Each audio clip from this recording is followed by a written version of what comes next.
My name is Sophie Cunningham, and I won't allow anyone to harm Caitlin Clark.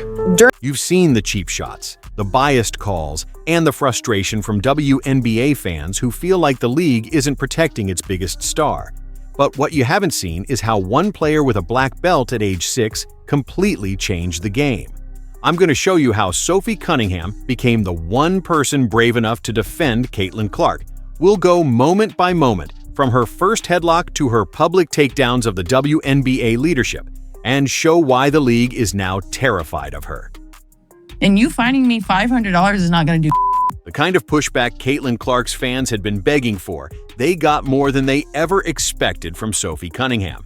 Because Sophie wasn't just Caitlin's enforcer, she became every fan's loudest voice and the league's biggest nightmare.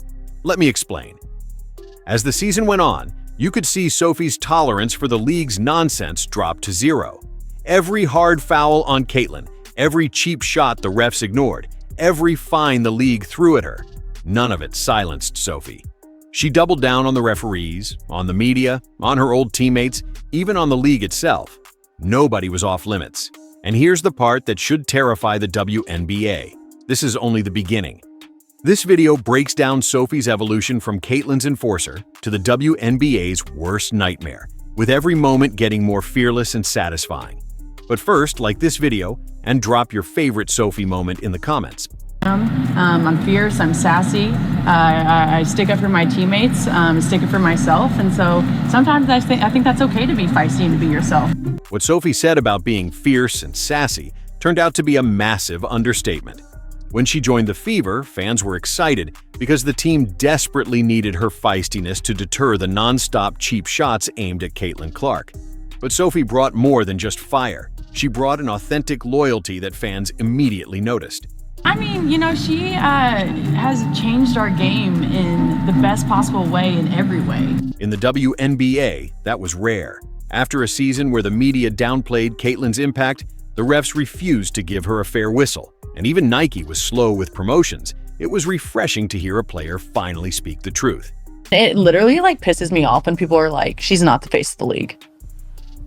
Who would be? What? Sabrina? No. Caitlin Clark is the face of the WNBA, and she's transforming it. And a Kiki area fin right there. It had an extra little shove, and she's just like, what I do? Well, you kind of grow up, and then Sophie Cunningham pops right up and has a lot to say. That honesty quickly made Sophie public enemy number one. It wasn't long before other players started testing her. In the preseason, we got our first look at Savage Sophie when rookie Kiki Fenn took her down. Sophie stood right up and essentially said, "Don't you ever try that again." That preseason moment was just a preview of what was to come. If a rookie could challenge a veteran like Sophie with zero fear, what chance did Caitlin Clark have? It was open season on the Fever, and Sophie's role was about to become crystal clear. Game after game, the whistles remained buried in the referees' pockets. Caitlin was hit with no calls while other players got away with murder. It was 2024 all over again, and finally, Sophie had enough. On June 17th, during the Commissioner's Cup against the Connecticut Sun, the officials let the game spiral out of control. First, J.C. Sheldon swiped at Caitlin's eyes. Then Marina Mabrey leveled her with a body shot. No ejections, no protection, and no accountability. That's when Sophie Cunningham snapped. Throws her to the ground. Do something. Do something. Do something about it. Do something about it. She's going to get kicked out, which she's totally cool with. They win. What she did next became legendary among Caitlin Clark fans. A headlock, a shove, and a simple dare. Do something. After months of watching Caitlin get hacked with no protection, Sophie delivered the payback. Up to that point, Sophie had always been fiery, but this was a different kind of anger. This was a switch being flipped. From that moment on, she was playing with zero AFS to give, and it didn't stop on the court. After the game, reporters asked about the altercation, and Sophie made it clear this wasn't about one play. It was about something bigger. She explained how the refs had a lot to do with it, calling it a build-up for a couple of years now of them just not protecting, the star player of the WNBA. Sophie had witnessed Caitlin's mistreatment from afar, but now she was living it firsthand and had had enough. That moment cemented Sophie Cunningham as a household name. Sophie was the one who finally defended Caitlin Clark, and what happened next was the ultimate display of the Caitlin Clark effect. Fans embraced her instantly, her jersey sold out in minutes, and her social media exploded with millions of new followers. Sophie leaned into it, posting a TikTok that went viral. The comments were flooded with one message: "Thank you for standing up for Caitlin." It was a multi-million-dollar moment. Overnight, Sophie went from a role player to one of the most marketable names in the league.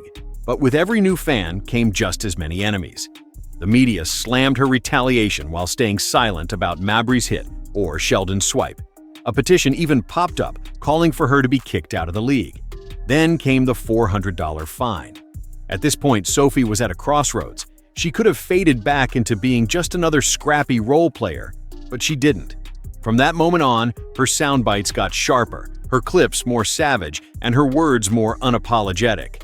This wasn't just Sophie Cunningham playing basketball anymore. She chose war. That's the point where she became the WNBA's worst nightmare. Just 5 days after the incident, Sophie showed up pregame wearing a shirt with a message that infuriated certain corners of the WNBA. She knew exactly how the shirt would be received and wore it anyway. And she was far from done.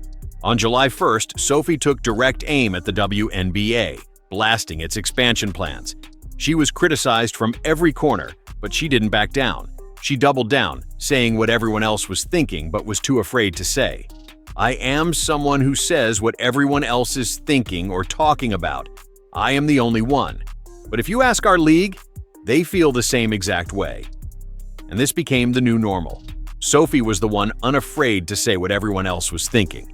It wasn't long before the fines started rolling in. She posted a TikTok subtly calling out the refs, and it exploded.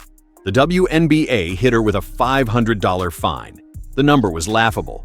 For most WNBA players, $500 is a decent chunk of their salary. For Sophie, with endorsement money pouring in, it was nothing. Instead of silencing her, the WNBA only made her louder. Less than 2 weeks later, Sophie launched her new podcast, Show Me Something. From the very first episode, she didn't hold back. This wasn't just a podcast, it was her platform to expose the W. She went straight at the league, calling out the abuse Caitlin was taking, and even referenced her old teammates. She said it outright. The chippiness, the cheap shots, and the abuse on the court were 100% because of Caitlin Clark. She also dropped a bomb on the media, owners, and anyone in the league who disrespected Caitlin. "Why bully the person who has a huge role in growing your support, dude?" she said. And it literally pisses me off when people are like, "She's not the face of the league." You're literally dumb as expletive. And after that, she went straight for the refs, essentially daring the league to fine her. Everyone's like, "What is going on with the refs?" And I'm like, "I don't know, and you fining me $500 is not gonna do expletive." On August 5th, Sophie revealed the league had hit her again, this time with a $1,500 fine. But just like she promised, that fine did nothing. In the same podcast, she called out her former teammate Dana Bonner and then went on to tear into the officials, specifically for their white glove treatment of Paige Bueckers. She flat out said Paige was getting outrageous special treatment, while Caitlin, the face of the league, was still getting hacked with no protection. And like clockwork, the league responded the only way it knows how. She got slapped with yet another fine. Now, Sophie's out for the season with an MCL injury. There won't be any more on-court altercations in 2025, but what she did created a powerful platform. Sophie is the example of how the WNBA should have handled Caitlin Clark. She understood Caitlin's value, celebrated it, and defended her at every turn. With Caitlin's popularity already transcending the entire WNBA and a fan base that has been called every name in the book, Sophie quickly won their hearts. She became their megaphone, saying out loud what they had been thinking all along about how the league treats its biggest draw. Her platform isn't like the others. It's pro-women's basketball, but not pro-WNBA. It's not built to polish the league's image. It's built to challenge it. The leadership, the referees, the players, and if anything, it's only going to get louder because the fines mean nothing. Every time the league tries to fine her, she just amps it up. And that's the WNBA's worst nightmare. A charismatic player that casual fans actually love, defending Caitlin Clark at every turn and calling out the league with zero fear. The truth is, The WNBA brought this on themselves. And until they start protecting their players, especially the face of the league, Sophie will continue to call them out. If you're still here, drop a trophy in the comments because you're a winner for sticking it out to the end.